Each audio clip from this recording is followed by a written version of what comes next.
Pinataob ng Houston Rockets ang Indiana Pacers sa makasaysayang NBA preseason game sa Mall of Asia Arena sa Pasay kahapon. May kamahalan man ng tickets, sulit naman daw ito sa mga nanood na Pinoy basketball fans. Balitang hatid ni Mark Zambrano. Nasa Pilipinas man, halos walang pinagkaiba sa NBA game sa Amerika. Ang init ng laban sa Mall of Asia Arena ng Houston Rockets at Indiana Pacers. Maagang nagbuslo ng 10-0 run sa first quarter ang Rockets sa pangunguna ni James Harden at ang kanilang bagong recruit mula sa Lakers na si Dwight Howard.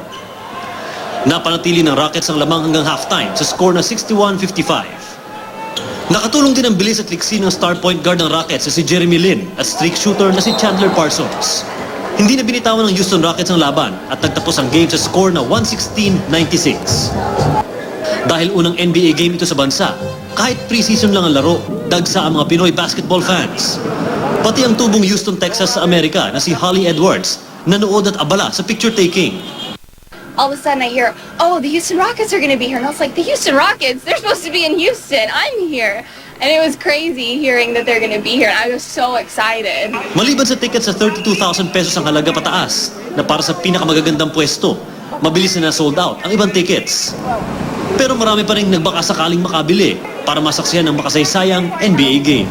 Go-online kami, para sarado na lagi. Ano pa gagawin? Kaya nagbaka sakali na lang dito. Kahit standing room lang.